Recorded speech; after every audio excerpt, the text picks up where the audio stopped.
welcome to my channel, The Love Tita Heart, the channel for the non-stop followers of Alden and Maine, who will serve as voice for those who cannot express their feelings for Aldab. Kamusta po kayo mga ka-non-stop? Good day po sa inyong lahat. Bago po tayo tumungo sa kaganapan kay Alden and Maine, please subscribe and hit the notification bell para ma-notify po kayo sa mga bagong video na i-upload ko. Salamat po!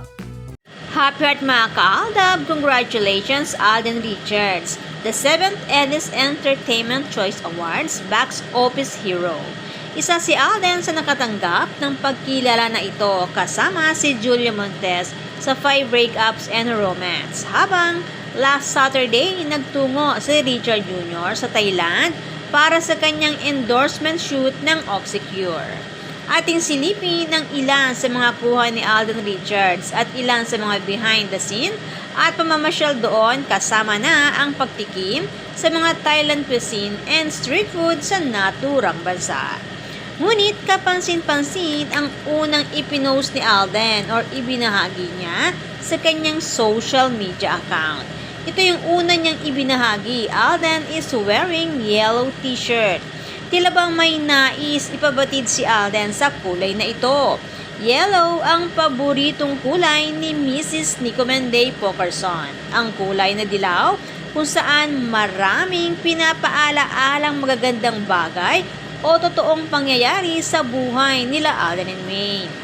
Bukod sa pamagat na kanta Yellow by Coldplay na inawit ni Alden for Maine dahil paborito ito ni Maine Mendoza, yellow and black ang kulay ng outfit nilang dalawa sa birthday ni Megay kung saan hinalikan ni Alden si Maine sa lips at may kasama pang singsing nang sabi ni Richard Jr. kapag handa ka na, ako ang magsusuot sa iyo nito. At sa araw din na yon, nagmano si Alden kay Tatay Teddy pero hindi ito pinayagan ni Tatay Teddy dahil tanging manugang lang nakasal sa kanyang anak ang pwedeng magmano. Kaya naman makalipas lang ng ilang buwan, nakapagmano na si Richard Jr. kay Tatay Teddy dahil legit ng manugang si Richard Jr. sa mga panahon na yon dahil pinakasalan na ni Richard Pokerson Jr.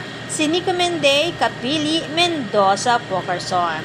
Isa sa mga legit na resibo para malaman na mag-asawa ng tunay si Maine and Alden ang pagbibigay ng karapatan ni Tatay Teddy na makapagmano si Alden sa kanya. Kaya naman manugang din ang tawag ni Daddy Bay kay Nico Maine at ito ang pag-post mismo ni Daddy Bay noon.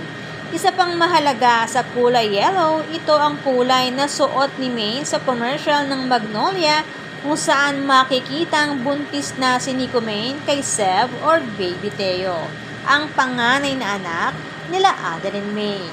Ika nga ng ating ka-admin, may nag-ninja move sa Bangkok, Thailand. Kaya pala sa suot pa lang ni Alden na yellow t-shirt, may ibig na siyang iparating sa fandom ng Aldab Nation. Sa ganitong galawan, alam na nila kung paano nila bibigyan ng pahiwatig ang Aldab Nation, hindi man sila makapagbigay ng direktang mensahe sa fandom. Samantala, dahil sa pagbanggit ni Vice Ganda sa Aldab, hinanap ko sila sa YouTube. Yung part kung saan nila binanggit ang Aldab, yun yung pinanood ko. Nakakatuwa kung paano nila inamin na halos umiyak sila at luhaan sa panahon ng Aldab.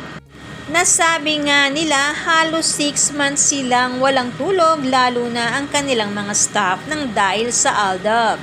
Sabay pagbati ni Vice kay Alden and Maine. Sabi niya, "Hi Alden, hi Maine." Ang masayang pagbati ni Vice sa dalawa. May acknowledgement sila, may pagkilala at pag-amin sa nagawa ng Aldab.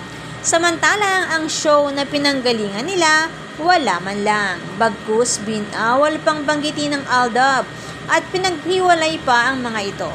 Na ngayon ay bulong-bulungan na malapit na or nalalapit na ang pagsasara nang dahil sa ratings na hindi na makuhang umangat.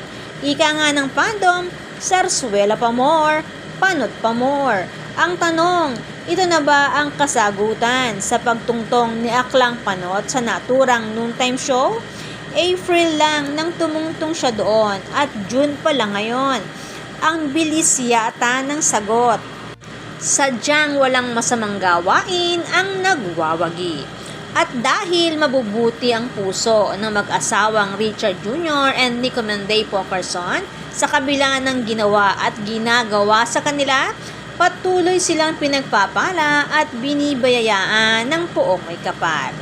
May kasama pang pagmamahal at patuloy na pagkikipaglaban ng fandom ng Aldab Nation and True-Blooded Aldab Nation para sa katotohanan laban sa mga pakulo ng mga sarswelista. Samantala, umpisa na ang pagpupromote ng Pulang Araw, ang serye kung saan napapabilang si Pambansang Bay and multimedia star Alden Richards.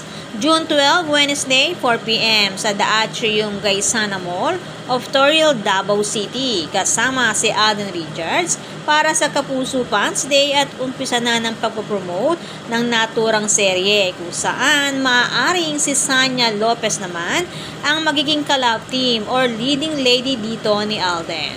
Ang tanong, paano naman nila kaya ngayon igagawa ng gimmick ang tungkol sa dalawang ito?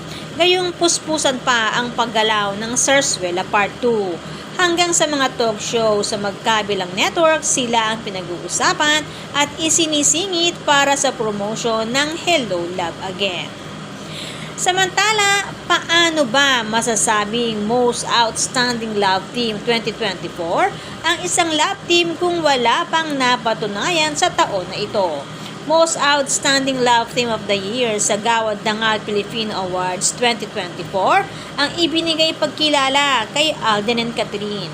Kaya naman maraming negatibong komento ang natanggap sa bigay pagkilala na ito. Uumpisan pa lang ang shooting ng pelikula at sa Nobyembre pa ang showing. Kung tutuusin, wala pang napatunayan sa taon na ito para maging outstanding love team. Kaya ba inihahabol na isingit at pag-usapan sa magkabilang network para masabing talk of the town sila? Ika nga ng mga nagkomento, kalokohan. Samantala, ayon sa ating nasagap, hindi umano pumayag ang panganay na kapatid ni Tisoy para sumali sa Sarswela Part 2 ang pamilya nila. Matatandaan kung paano binigyan ni Kuya Ardy ng mensahe si Alden para ingatan at alagaan ang sariling pamilya nito. Lumalabas na pagmamahal at respeto ang gustong pairalin ni Kuya Ardy para sa mahal niyang hipag, Mrs. Nico Menday Pokerson. Kaya naman, good vibes lang po tayo non-stop. Salamat po sa lahat ng nag-comments at sa lahat po ng buong pusong nagmamahal at sumusuporta kay Alden and Maine. Salamat po sa lahat ng subscribers. Shout out po sa inyong lahat. Thanks and God bless everyone! Salamat po sa lahat ng comment. Shout out po sa inyong lahat. Sorry po, hindi ko na po kayo iisa-isahin. Sobrang dami po ninyo. Patunay lamang po ito na talagang lumalakas lalo at sumisigla ang buong fandom sa ganitong pagkakataon. Salamat po sa inyong lahat. Aldab lang ang malakas. Hangad ko po ang magandang kalusugan para po sa inyong lahat. Salamat po Aldab Nation and True-Blooded Aldab Nation. Thanks, stay safe, and God bless everyone!